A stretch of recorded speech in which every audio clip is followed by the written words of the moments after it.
Hello प्यारे student, PCM research academy में आपका स्वागत है। और आज हम क्लास 11th का यूनिट एंड मेजरमेंट का डायमेंशन का सेकंड लेक्चर लेके आए हैं। डायमेंशंस के बारे में हमने प्रीवियस क्लास में पढ़ा था और 25 डायमेंशंस के बारे में बताया था। तो आज हम उनसे आगे की डायमेंशंस करेंगे और ये डायमेंशंस बहुत ही इंपॉर्टेंट है, क्योंकि डायमेंशन आए ना आए लेकिन फॉर्मूला जरूर याद होते हैं। इससे क्या होते हैं, हमें जो फिजिक्स के फॉर्मूले हैं जो हम यूज करते हैं वो सारे हमें याद हो जाते हैं। तो सबसे पहले हम बात करते हैं मूवमेंट ऑफ फोर्स या टॉर्क की। टॉर्क का जो फॉर्मूला होता है, torque is equal to force into R. ठीक है, क्या होता है, torque is equal to F into R के होता है। और एफ की जो डायमेंशन होती थी वो M L T minus two. ठीक, आर की एल होती है, ये हम पढ़ चुके हैं। आर की क्या होती है, हमारी एल डायमेंशंस होती है। ठीक है, तो इसकी क्या हो जाएगी, अब करेंगे तो M L square T minus two F into R, यानी newton into metre. Newton metre लिख सकते हैं, इसकी डायमेंशन क्या लिख सकते हैं हम, न्यूटन मीटर। ठीक है, और एम के एस में लिखना है तो केजी मीटर स्क्वायर पर second square, kg metre square पर सेकंड स्क्वायर यूनिट लिख सकते हैं। अब बात करते हैं ग्रेविटेशनल कांस्टेंट। सबसे ज्यादा पूछा जाता है gravitational constant, coefficient of viscosity, coefficient of elasticity. ठीक, तो ग्रेविटेशनल कांस्टेंट न्यूटन ने जो फॉर्मूला बताया था, F equal to G M one M two upon R square. Newton का जो फॉर्मूला था वो क्या था, F equal to G M one M two upon R square. तो G is the gravitational constant था, तो यहां से जी निकालेंगे तो जी क्या हो जाएगा हमारा, G is equal to F into R square upon M one M two. क्या हो जाएगा, F into R square upon M one into M two. इसको फॉर्मूला में मैंने M L T minus two रखा, इसको एल स्क्वायर रखा upon M square. इसको मैंने क्या माना, एम वन एम टू को एम स्क्वायर माना, एफ को M L T minus two माना, इसको मैंने क्या माना, एल स्क्वायर। ठीक, यही होता है। अब m से एक m मर गया तो m minus one L Q T minus two. तो हमारा डायमेंशंस क्या बनी यहाँ पे, m minus one L three T minus to. फॉर्मूले से डायमेंशन निकालते हैं, ठीक है ना। अब इसकी यूनिट लेंगे तो यूनिट क्या होगी, Newton per metre square upon KG का स्क्वायर। ठीक है, एम वन एम टू है इसलिए केजी का स्क्वायर होगा, newton metre square upon KG का स्क्वायर। अब स्ट्रेन की बात करते हैं तो स्ट्रेन क्या होता है, चेंज इन लेंथ। जो भी लेंथ में चेंज होता है, change in length upon original length. जब भी हम स्ट्रेन की बात करते हैं तो चेंज इन लेंथ और हमारी ओरिजिनल लेंथ के इक्वल क्या होती है, स्ट्रेन होती है। ठीक है, तो चेंज इन लेंथ यानी एल अपॉन एल, एल से एल मर गया तो क्या आएगी, डायमेंशन लेस। तो m की पावर जीरो, l की पावर जीरो, t की पावर जीरो, तो ये डायमेंशन लेस होता है। हमने बताया भी था ये डायमेंशन लेस है। ठीक है, ये कैसा है, डायमेंशन लेस है। अब बात करते हैं कोफिशिएंट ऑफ इलास्टिसिटी। इसको हम मॉडुलस इलास्टिसिटी भी कहते हैं। क्या कहते हैं, मॉडुलस इलास्टिसिटी। ठीक है, मॉडुलस इलास्टिसिटी की बात करते हैं तो हमने फॉर्मूला पढ़ा है, modulus of elasticity stress upon strain होता है हमारा, स्ट्रेस अपॉन स्ट्रेन होता है। स्ट्रेस हम पहले भी पढ़ चुके हैं, स्ट्रेस बराबर किसके होता था, फोर्स अपॉन एरिया। तो स्ट्रेस फोर्स अपॉन एरिया, और ये होता था हमारा change in length upon original length. तो del L upon L, change in length upon original length मान लिया हमने। अब इसकी तो डायमेंशन आती नहीं थी लेकिन इसकी तो आती थी फोर्स अपॉन एरिया। तो फोर्स की क्या होती थी, M L T minus two, area की एल स्क्वायर। तो ये हो गई हमारी M L minus one T minus two. तो इसकी डायमेंशन क्या बनेगी, M L minus one T minus two. ठीक है, तो ये था हमारा कोफिशिएंट ऑफ इलास्टिसिटी। अब इसकी यूनिट की बात करेंगे तो इसमें तो कोई यूनिट थी नहीं, हमारी डायमेंशन लेस था। तो स्ट्रेस की यूनिट क्या होती थी, Newton per metre square, Newton per metre square. अब कोफिशिएंट ऑफ विस्कोसिटी। ठीक है, कोफिशिएंट ऑफ विस्कोसिटी की बात करेंगे तो फॉर्मूला होता है force equal to 6 eta pi R v. तो ईटा इजिकल टू निकालेंगे तो force upon 6 pi R V आएगा। और मैंने बताया था कुछ ऐसे वैल्यू होती है जैसे 6 है, पाई है, टेन थीटा है, इनकी कोई डायमेंशन हम निकालते नहीं है, ये बिल्कुल अलग कर देते हैं, इनसे हमें कोई मतलब नहीं रहता, नेग्लेक्ट कर देते। फोर्स की डायमेंशन होती है mlt माइनस 2, ठीक। आर की एल होती है, वेलोसिटी की हमारी एल टी माइनस 1 होती है, वेलोसिटी की क्या होती है एल टी माइनस 1। अब एल से एक एल मर गया तो ये हो जाएगा M L minus 1, T minus 1 का है, ऊपर जाएगा तो प्लस का 1 होगा, और plus minus 2 plus 1 M L T minus 1, ठीक है। तो टी माइनस 1, इसका भी क्या आएगा M L minus 1 T minus 1 होगा, ठीक है। तो इसकी भी यूनिट लिख सकते हैं न्यूटन अपॉन, ये क्या हो जाता है मीटर स्क्वायर पर सेकंड, ठीक है, Newton per metre square second, ठीक है। तो इस तरह से हम कोफिशिएंट ऑफ विस्कोसिटी के बारे में बात की हमने। तो F equal to 6 eta pi R V होता है, eta equal to F upon 6 pi R V होता है। R is the radius, B is the velocity, radius की L होती है, वेलोसिटी की एल टी माइनस 1 होती है। वेलोसिटी इजिकल टू क्या होता था displacement upon time, displacement L और T, तो एल टी माइनस 1, तो M L T minus 2 L into L T minus 1, M L से एल कट गया तो एल माइनस 1 बचा, टी माइनस 2 टी माइनस 1 था तो ऊपर चला गया तो टी माइनस 1 बचा। तो ये था हमारा कोफिशिएंट ऑफ विस्कोसिटी के बारे में। अब बात करते हैं नेक्स्ट 5 डायमेंशंस की। पहले डायमेंशंस के नेम लिख ले रहे, 5 डायमेंशन कौन कौन सी बतानी है, और इनमें से ये दो जो 3 डायमेंशन है वो काफी इंपॉर्टेंट है। मॉडुलस ऑफ इलास्टिसिटी कभी कभार यंग मॉडुलस के नाम से भी आ जाती है, यंग मॉडुलस ऑफ इलास्टिसिटी के नाम से भी आ जाती है, और इसका यूज काफी किया जाता है y equal to mgl pi R mgl upon pi R square L के रूप में। अब बात करते हैं न्यू 6 नंबर प्रेशर हेड की बात करेंगे। प्रेशर हेड का फॉर्मूला क्या है। 7 नंबर प्रेशर हेड के अलावा gravitational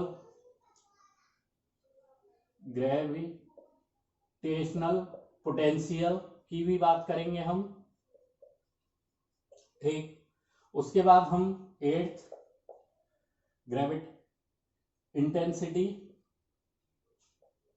intensity of gravitational field की बात करेंगे, या ग्रेविटेशनल फील्ड की इंटेंसिटी की बात करेंगे। ग्रेविटेशनल फील्ड जो इंटेंसिटी निकालते हैं ग्रेविटेशनल फील्ड की। इसके अलावा 9th ग्रेविटेशनल पोटेंशियल हो गया, इंटेंसिटी ऑफ ग्रेविटेशनल फील्ड हो गया, प्रेशर हेड हो गया आपका, और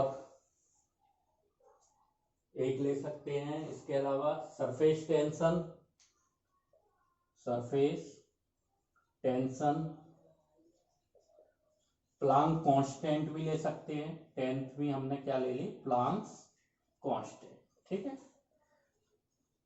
अब इन डायमेंशन में कई डायमेंशन इंपॉर्टेंट है, जैसे प्लांक कांस्टेंट है, सरफेस टेंशन का यूज न्यूमेरिकल में काफी किया जाता है। जब हम डायमेंशन के क्वेश्चन करते हैं तो वहां न्यूमेरिकल में इसका काफी यूज किया जाता है। प्रेशर हेड का फॉर्मूला होता है, ये हम बर्नौली थ्योरम में पढ़ेंगे, P equal to P upon rho G, ठीक है। प्रेशर का जो फॉर्मूला होता है वो क्या होता है हमारा P अपॉन रो जी, ठीक है। Pressure head equal to P upon rho G, यानी इसको स्मॉल p मान लेते हैं और इसको हम बड़ा P मान लेते हैं जिससे आसानी रहे। ये प्रेशर है, ये डेंसिटी है, ये हमारी G है।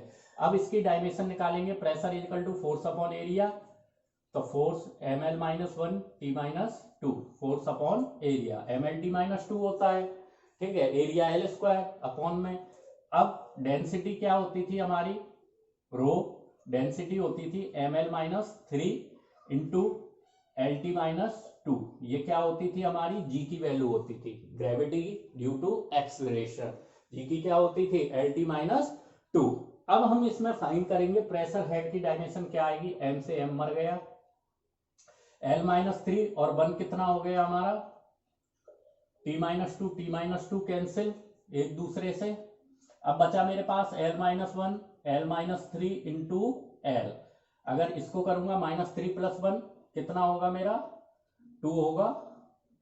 l - 3 + 1 अगर करूंगा -2 आएगा तो l - 2 l - 1। अब इसको ऊपर ले जाऊंगा तो l - 1 इंटू l प्लस का 2 हो जाएगा, इसमें से एक गया तो l बचेगा। तो प्रेशर हेड की जो डायमेंशन निकल के आएगी वो क्या आएगी मेरी l निकल के आएगी, क्या आएगी l। और इसकी यूनिट क्या हो जाएगी मेरी मीटर, इसकी यूनिट क्या होगी मीटर होगी। Pressure head is equal to pressure upon rho G, rho is the density mass density, then G is the gravity due to acceleration. जब हमने इसमें फॉर्मूला रखा, इसको सॉल्व किया तो इसकी डायमेंशन क्या निकल के आती है एल। हमें ये फॉर्मूले याद होने चाहिए तभी हम आसानी से डायमेंशन निकाल सकते हैं, नहीं हम डायमेंशन को रट नहीं सकते। हमेशा याद रखना डायमेंशन कभी भी रटी नहीं जा सकती, क्योंकि बहुत सारी डायमेंशन होती है, 50-60 से ऊपर डायमेंशन है, 100 के करीब होंगी, 100 फॉर्मूले होंगे, लेकिन हम फॉर्मूले ही याद करते हैं जिससे आसानी से डायमेंशन निकाल सकें। और ज्यादातर जो फॉर्मूले यूज किए जाते हैं वो बताते चल रहे हैं। अब ग्रेविटेशनल पोटेंशियल जो बी होता है यह हमारा होता है वर्क डन, ठीक है। डब्ल्यू अपॉन किसके होता है मास के, work upon mass W upon M, minus का होता है यहाँ पे v equal to minus W upon M. यहाँ पे कभी कभार लिखा आता है gravitational potential energy upon mass के भी होता है, ये gravitational potential energy upon mass. और वर्क का आपको पता ही है ml² t-2 होता है, मास का m होता है, m से m मर गया तो क्या बचेगा l² t-2। तो इसकी जो यूनिट निकल के आती है वो वर्क अपॉन मास यानी जूल पर केजी होती है, क्या होती है जूल पर केजी, ठीक है। इसकी जो यूनिट होती है वो हमारी क्या होती है जूल पर केजी होती है, l² t-2, ठीक। इंटेंसिटी ऑफ ग्रेविटेशनल फील्ड की बात करते हैं, या तो E से दिखा सकते हैं या इसको I से रिप्रेजेंट कर सकते हैं, I is equal to F upon M. इसमें जब भी बात करते हैं फोर्स अपॉन मास के इक्वल होता है ये एफ अपॉन एम के। तो एफ हमारा क्या होता है mlt-2 अपॉन एम, एम से एम मर गया तो क्या बचेगा lt-2। इसकी जो यूनिट होगी वो क्या होगी हमारी न्यूटन पर केजी, न्यूटन पर kg. Surface tension T is equal to formula होता है force upon length, T is equal to F upon L. Force की यूनिट क्या होती है mlt-2, लेंथ है तो एल, एल से एल मर गया तो क्या बचेगा mt-2, ठीक है। तो सरफेस टेंशन की यूनिट क्या आएगी newton per metre, newton per metre, देखो न्यूटन पर केजी, न्यूटन पर मीटर। अब बात करते हैं प्लांक कांस्टेंट। तो E इक्वल टू हमने पढ़ा था एच एफ या H mu, mu is the frequency, H is the Planck constant, E is the energy. तो H इज इक्वल टू मैं लिख सकता हूं E upon mu, H is equal to क्या लिख सकता हूं E अपॉन म्यू। और एनर्जी की क्या होती थी यूनिट ml² t-2। उसके बाद फ्रीक्वेंसी की T इनवर्स, फ्रीक्वेंसी की हमने क्या पढ़ी थी F is equal to 1/t, time period के होता था 1/t, तो T इनवर्स हो गया, ठीक। इसको ml² t-2 और T1 ऊपर ले गए T को तो T1 हो गया ये, तो -2 + 1 माइनस का 1 होगा तो ml² t-1। इसका क्या निकल के आएगी डायमेंशन ml² t-2 + 1 कितना होगा माइनस का 1, तो ml² t-1 इसकी डायमेंशन निकल के आएगी। तो इसमें जो इंपॉर्टेंट है एक तो प्लांक कांस्टेंट, सरफेस टेंशन, क्योंकि न्यूमेरिकल्स में जो पूछी जाती हैं उनकी बात कर रहे हैं हम, ठीक है। सरफेस टेंशन प्लांक कांस्टेंट तो काफी पूछी जाती है, E equal to H mu के बारे में। इसके अलावा ग्रेविटेशनल पोटेंशियल भी काफी पूछा जाता है, V equal to W upon M, और I equal to F upon M intensity of gravitational field होती है।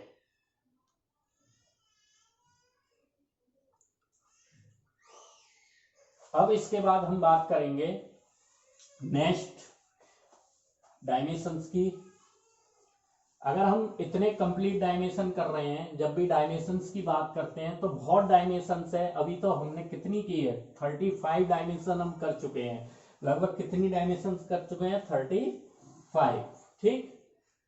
अब हम बात करेंगे एंगल। सबसे पहले 11वीं है आज। अगर एंगल की बात करें, एंगल इज इक्वल टू हमने क्या पढ़ा था arc upon radius, arc upon radius. Arc क्या है एक तरह से देखा होगा जब एंगल बनाते हैं तब आर्क की जरूरत पड़ती है। तो आर्क अपॉन रेडियस की डायमेंशंस क्या होती है, डायमेंशन लेस होता है ये याद रखना है, डायमेंशन लेस है, यानी m की पावर 0, l की पावर 0, t की पावर 0, और इसकी जो यूनिट होती है वो रेडियन होती है। हमारी यूनिट क्या होती है, रेडियन यूनिट होती है। इसकी जब यूनिट की बात करेंगे तो यूनिट क्या होती है, रेडियन होती है। इसके अलावा एंगुलर डिस्प्लेसमेंट, नेक्स्ट एंगुलर, ये रोटेशन मैकेनिक्स से है, एंगुलर रोटेशन हमारा, ठीक है। जब हम एंगुलर रोटेशन सॉरी डिस्प्लेसमेंट की बात कर रहे हैं, रोटेशन मैकेनिक्स से है, एंगुलर डिस्प्लेसमेंट। एंगुलर अगर डिस्प्लेसमेंट की बात करूंगा, अब हम बात करते हैं सब 11 नंबर एंगल, ठीक। उसके बाद बात करेंगे सेकंड इज एंगुलर इंपल्स, फिर एंगुलर डिस्प्लेसमेंट,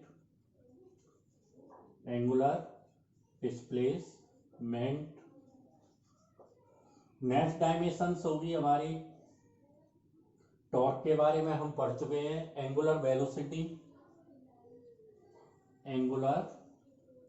वेलोसिटी और एंगुलर मोमेंटम, ठीक है।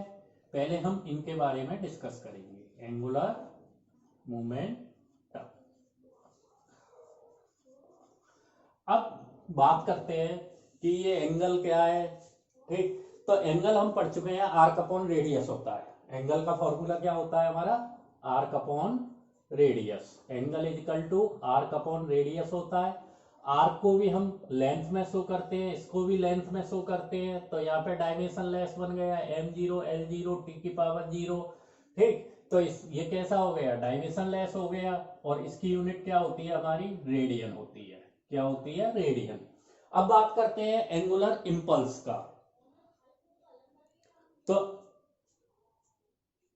जब एंगुलर इंपल्स की बात करेंगे तो हमने इंपल्स पढ़ा था इससे पहले, न्यूटन्स वाले चैप्टर, सॉरी डायमेंशन पढ़ चुके हैं। Impulse equal to force into time. यहां फोर्स की जगह क्या आता है हमारा, टॉर्क इनटू टाइम। क्या आता है, टॉर्क इनटू टाइम। ये जो टॉर्क होता है ये क्या होता है हमारा, फोर्स इनटू डिस्टेंस का स्क्वायर। तो ml square T minus 2, work energy की सेम डायमेंशन होती है, टाइम टी की जो डायमेंशन होगी यहाँ पे क्या बन जाएगा, अभी ये M L square T minus 1, ठीक, ml स्क्वायर टी माइनस 1। जबकि इसकी जो डायमेंशन होती थी वो क्या होती थी, F into tau equal to F into R, यानी newton into metre, F into R newton metre second, ठीक है, न्यूटन मीटर सेकेंड। अब एंगुलर डिस्प्लेसमेंट की बात करेंगे। एंगुलर डिस्प्लेसमेंट भी क्या होता है हमारा, आर्क अपॉन रेडियस ही होता है। ये क्या है, रोटेशन में बनता है। ये किस में आती है डेफिनेशन, रोटेशन में, आर्क अपॉन रेडियस। तो इसका भी क्या होता है, थीटा लिया जाता है। एंगुलर डिस्प्लेसमेंट क्या होता है, थीटा। तो इसकी वैल्यू क्या आती है, डायमेंशन लेस, ये भी हमारा डायमेंशन लेस ही बोला जाता है, और ये होती है हमारी रेडियन, ठीक। एंगुलर वेलोसिटी क्या होती है हमारी, angular displacement upon time. Angular velocity क्या होगी, angular displacement upon time, angular displacement upon time, ठीक है, अपॉन टाइम। ये भी हमारी क्या है, एंगुलर वेलोसिटी है। एंगुलर डिस्प्लेसमेंट डायमेंशन लेस है तो 1/t लिख सकते हैं इसको। तो इसकी यूनिट क्या आती है, सॉरी डायमेंशन क्या आती है, t इनवर्स आती है। तो रेडियन पर सेकंड इज द यूनिट क्या होगी इसकी, रेडियन पर सेकंड, ठीक है, यूनिट क्या होगी, रेडियन पर सेकंड। एंगुलर मोमेंटम हमने वहां पढ़ा था, p इक्वल टू mb, और यहाँ पे जो एंगुलर वेलोसिटी होती है आर ओमेगा की होती है, ठीक है। तो यहाँ पे लिख सकते हैं m mass into velocity into distance, mass into velocity into radius, ठीक है। तो एम बी आर लिख सकते हैं, M V R J equal to M V R होता है M mass, M V velocity, L T minus one, R क्या होता है मेरा एल, आर क्या आएगा एल, ठीक है। तो M L T minus one, अब कौन सी वेलोसिटी है, एंगुलर वेलोसिटी होती है, तो एंगुलर वेलोसिटी की बात करते हैं तो टी इनवर्स होती है हमारी, ठीक है। एंगुलर वेलोसिटी क्या होती है हमारी टी इनवर्स, लेकिन ये कैसी वेलोसिटी है ये याद रखना है, वेलोसिटी जब दिखाते हैं तो ये ओमेगा होता है मेरा, ठीक। ये लीनियर वेलोसिटी है और ये क्या है मेरा angular velocity, this is angular velocity, this is a linear velocity, ये याद रखना है क्योंकि कई जगह दे दिया जाता है एंगुलर वेलोसिटी, काफी कंफ्यूजन में मत रहना। Omega is the angular velocity, V is the linear velocity. तो M L square T minus one, इसकी डायमेंशन क्या बनेगी M L square T minus one, ठीक है। और इसे लिख सकते हो आप खुद KG metre square per second, KG metre square पर सेकंड के यूनिट, ठीक है। अब बात करते हैं नेक्स्ट 5। तो ये थी हमारी एंगुलर यानी रोटेशन मैकेनिक्स में ये वाली जो डायमेंशंस हैं ये यूज की जाती है। एक चैप्टर आएगा आपका आगे चल के रोटेशन मैकेनिक्स, तो उसमें ये बहुत सारी डेफिनेशन पूछी जाएंगी, सॉरी डेफिनेशन भी आएंगी, तो वहां पे इन फॉर्मूलों का हम यूज भी करेंगे। अब बात करते हैं नेक्स्ट 5 कौन कौन सी होती हैं उनके बारे में लिखते हैं। तो हमारी 15 हो चुकी है ये, है ना, 15 लिख चुके हैं आज की। 16 नंबर अगर हम बात करें, रेडियस ऑफ जायरेशन होता है, एंगुलर फ्रिक्वेंसी होती है और आपका मोमेंट ऑफ इनर्शिया होता है, ठीक है। पहले इन 3 के बारे में बात करते हैं। तो नंबर 16 पे बात करेंगे हम किसकी, एंगुलर फ्रिक्वेंसी, एंगुलर फ्रिक्वेंसी के बारे में। उसके बाद हम बात करेंगे next moment of inertia, moment of inertia. उसके बाद बात करेंगे 18 number radiation of, radius of gyration, radius of gyration, ठीक है। रेडियस ऑफ जायरेशन के बारे में बात करेंगे। और टाइम पीरियड बता चुके हैं, है ना, बोल्ट्जमैन कांस्टेंट,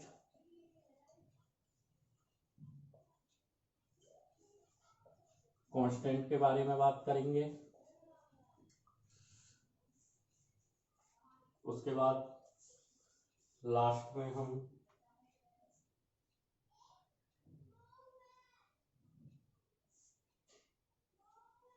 एंगुलर एक्सेलरेशन, अभी एक और रह गया है इसमें, एंगुलर एक्सेलरेशन, ठीक है। इनके बारे में डिस्कस करेंगे। तो सबसे पहले हम बात करते हैं एंगुलर एक्सेलरेशन, क्योंकि ये अभी टॉपिक ताजे का ताजा पड़ा हुआ है। तो एंगुलर एक्सेलरेशन जो होता है वो हमारा होता है angular velocity upon time, angular velocity upon time, ठीक है। एंगुलर वेलोसिटी अपॉन टाइम होता है। एंगुलर वेलोसिटी हम पढ़ चुके हैं ओमेगा बराबर किसके साथ, angular displacement upon time 1/t, T inverse, T inverse एक टी यहां से आएगा, टी इनवर्स अपॉन टी, तो ऊपर जब जाएगा इनवर्स बन जाएगा तो टी की पावर -2 सॉरी, टी की पावर -2, तो इसकी डायमेंशंस क्या होगी, टी की पावर -2 होगी, ठीक है। एंगुलर वेलोसिटी अपॉन टाइम की डायमेंशन क्या होगी, टी की पावर -2। इसकी भी टाइम की क्या होती है पर सेकंड स्क्वायर, तो यूनिट क्या हो जाएगी, रेडियन पर सेकंड होती है, तो रेडियन पर सेकंड स्क्वायर, रेडियन पर सेकंड स्क्वायर, ठीक है। इसकी यूनिट क्या हो जाएगी, रेडियन पर सेकंड स्क्वायर। अब बात करते हैं एंगुलर फ्रिक्वेंसी। तो एंगुलर फ्रिक्वेंसी क्या होती है? Angular displacement upon time. Angular displacement upon time जो होता है वही हमारी एंगुलर फ्रिक्वेंसी होती है। एंगुलर डिस्प्लेसमेंट अपॉन टाइम, ठीक है, अपॉन टाइम। तो यही हमारी क्या होती है? एंगुलर फ्रिक्वेंसी होती है। एंगुलर डिस्प्लेसमेंट थीटा होता था तो 1/t लिख सकते हैं, यानी टी इनवर्स। तो फ्रिक्वेंसी वहां भी टी इनवर्स आती है और यहाँ भी टी इनवर्स आती है। तो इसको लिख सकते हैं डिस्प्लेसमेंट की रेडियन पर सेकेंड। यूनिट देखो रेडियन पर सेकेंड, कई यूनिट सेम है। Movement of inertia I equal to mass into R square, यानी डिस्टेंस का स्क्वायर, या ml स्क्वायर भी लिख सकते हैं इसको। ml स्क्वायर, मास को kg per metre, sorry kg metre square unit होती है। रेडिएशन ऑफ जायरेशन इसमें डिस्टेंस होती है। रेडिएशन ऑफ जायरेशन की बात करते हैं तो ये क्या है? हमारी डिस्टेंस होती है, ठीक है ना। तो डिस्टेंस की डायमेंशन आप जानते ही हो। डिस्टेंस की डायमेंशन क्या होती है? एल। डिस्टेंस की डायमेंशन क्या होती है? एल। और इसकी यूनिट क्या होगी? मीटर। डिस्टेंस की डायमेंशन क्या है? एल, और इसकी यूनिट क्या होगी? मीटर। अब हम बात करेंगे बोल्ट्जमैन कांस्टेंट। तो बोल्ट्जमैन कांस्टेंट क्या होता है हमारा? E इक्वल टू 3/2 kT होता था। फॉर्मूला क्या होता था जब एनर्जी की बात करते थे, काइनेटिक एनर्जी निकालते थे? E equal to 3/kT, where T is the temperature, K is the Boltzmann constant. यही K क्या होता है हमारा? बोल्ट्जमैन कांस्टेंट होता है, ठीक है। क्या होता है? Boltzmann constant. और यही हमें निकालना है। निकालना तो भाई K ही है, तो K इज इक्वल टू यहाँ पे लिख सकते हैं energy upon temperature. Energy upon क्या आएगा?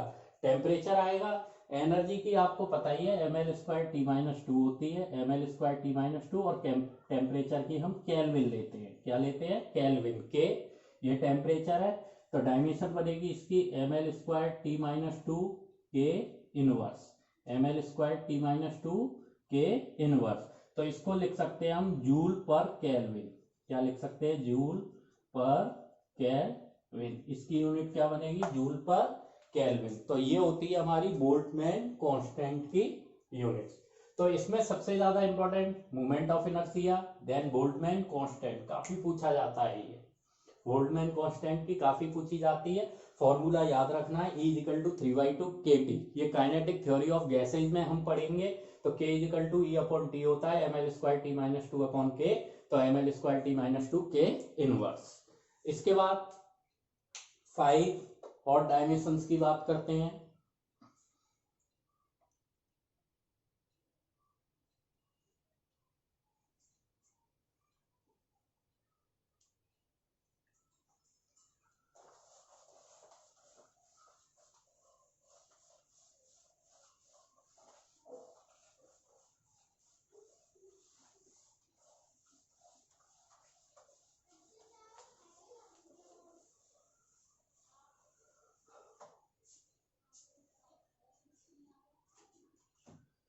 हीट या एंथैल्पी 21, हीट या एंथैल्पी, ठीक है। 22, स्पेसिफिक हीट, स्पेसिफिक हीट, ठीक। 23, लेटेंट हीट, एक लेटेंट हीट भी होती है, स्पेसिफिक हीट भी होती है। 24 एज प्लांक हो गया, बोल्ट्जमैन कांस्टेंट हो गया, universal gas constant, universal gas constant. ये हीट से रिलेटेड डायमेंशंस हैं। जितने भी हम फॉर्मूले बता रहे हैं ये हीट से रिलेटेड है। एक 25 एंट्रोपी, ये भी हमारा किससे रिलेटेड है? हीट से, एंट्रोपी, ठीक है। अब हम बात करते हैं हीट की। हीट क्या होती है? हमारी एनर्जी होती है। और जब एनर्जी की बात करते हैं तो हीट किसके इक्वल होती है? एनर्जी। एनर्जी की डायमेंशन क्या होती थी? ml square T-2। हीट हमेशा एनर्जी की फॉर्म में होती है, तो ml स्क्वायर T-2। तो इसकी भी यूनिट जूल या कैलोरी में हम हीट को रिप्रेजेंट करते हैं। जूल या कैलोरी में इसको हम रिप्रेजेंट करेंगे। ठीक, टेम्परेचर फंडामेंटल होता था तो टेम्परेचर की हमें जरूरत नहीं थी। अब बात करते हैं इसके बाद, 1 मिनट, स्पेसिफिक हीट की। स्पेसिफिक हीट कैपेसिटी की बात करते हैं तो ये क्या होता है, हमारा एक फॉर्मूला होता था C is equal to Q upon M into del T, Q upon M into del T. C is equal to Q upon M into del T. वैसे तो लिखते थे हम Q is equal to M C del T. ठीक है, specific heat की बात करते हैं, C is equal to Q upon M into del T. Q is the heat energy, ml square T minus 2, mass into temperature, kelvin रखेंगे इसको, m से m मर जाएगा यहाँ, तो बचेगा क्या मेरे पास, L square T minus 2 upon, यानी केल्विन का inverse, L square T minus 2 kelvin inverse. ये इसकी डायमेंशन निकल के आएगी। ठीक है, अगर हमसे कोई पूछे स्पेसिफिक हीट की क्या आती है डायमेंशन, तो ये निकल के आती है, और इसको लिख सकते हैं joule per KG kelvin minus kelvin का, या जूल पर केजी केल्विन। ठीक है, केल्विन भी लिख सकते हैं, जूल पर केजी केल्विन। ठीक, और यहां से अगर डायरेक्ट लिखते हो joule KG inverse kelvin inverse. Latent heat को हम गुप्त ऊष्मा बोलते हैं हिंदी में। और जब भी लेटेंट हीट की बात करते हैं तो लेटेंट हीट का फॉर्मूला क्या होता है, हीट अपॉन मास। हीट वही एनर्जी के रूप में से होती है, तो ml square T minus 2 upon m होता है, m से m मर गया तो L स्क्वायर T माइनस 2 ही बचेगा। ठीक, और इसकी यूनिट होती है जूल पर केजी। इसकी यूनिट क्या होती है हमारी, joule per kg. Universal constant PV equal to nRT के होता था, n लेंगे नहीं, R निकालना है, क्योंकि R is the universal gas constant है। तो R इक्वल टू लिख सकते हैं हम PV अपॉन T।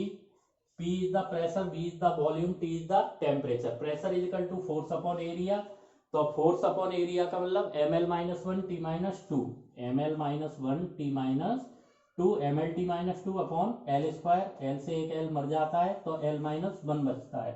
वॉल्यूम का होता है L क्यूब, और ये T क्या है, टेम्परेचर है, तो ये केल्विन होगा। ये क्या होगा हमारा, केल्विन होगा। अब इक्वेशन जो आएगी m L माइनस 1 प्लस 3 कितना होगा, 2 का, तो ml स्क्वायर T माइनस 2 के inverse, ml square T minus 2 के इनवर्स। तो यूनिवर्सल गैस कांस्टेंट क्या हो गया मेरा, ml स्क्वायर T माइनस 2 के इनवर्स के, ml स्क्वायर T माइनस 2 के इनवर्स। Very important. ठीक है, ये दोनों बहुत ही इंपॉर्टेंट है। और इसकी यूनिट लिख सकते हैं हम, प्रेशर की यूनिट क्या होती है, न्यूटन अपॉन मीटर, क्या होता था, न्यूटन अपॉन मीटर स्क्वायर। ठीक, into M Q upon kelvin, तो इसको लिख सकते हैं हम, ये एम गए दो, तो न्यूटन मीटर केल्विन का इनवर्स, न्यूटन मीटर केल्विन का inverse. PV equal to NRT के होता है, आर इक्वल टू हम रख सकते हैं PV upon T. N is the number of moles होते हैं, तो नंबर ऑफ मोल्स कांस्टेंट हो जाते हैं, यहाँ पे 1 या 2 वैल्यू होती है तो वो कांस्टेंट हो जाते हैं, जिसकी वजह से हम ये लेते नहीं है। तो आर बराबर पीवी अपॉन टी रखते हैं, तो M L square T minus 2 के इनवर्स। इसका डायमेंशन क्या आती है हमारी, ये निकल के आती है, और ये इंपॉर्टेंट डायमेंशन है ये वाली। Latent heat upon mass, Q equal to M C del theta होता है, वैसे तो फॉर्मूला इसका डेल टी टेम्परेचर होता है। ठीक है, तो यहाँ C जो है हमारी स्पेसिफिक हीट होती है, तो C equal to Q upon M into del T लिखते हैं। अब बात करते हैं एंट्रोपी की। एंट्रोपी का जो फॉर्मूला होता है वो होता है heat upon temperature, heat upon temperature.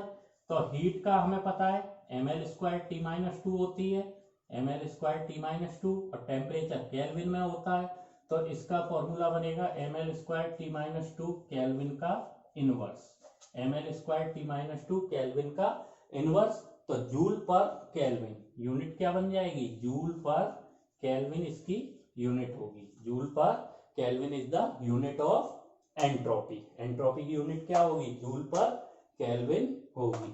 तो ये थी हमारी आज की 25 डायमेंशन।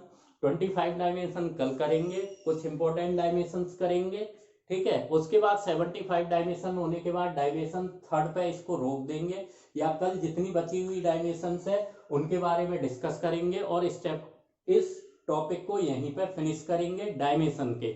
उसके बाद हम पढ़ेंगे एप्लीकेशन ऑफ डायमेंशंस के बारे में। इसकी 3 एप्लीकेशन होती है और उन एप्लीकेशन के द्वारा हम न्यूमेरिकल लगाएंगे, ठीक। तो आज का लेक्चर यहीं फिनिश करते हैं। Thank you very much.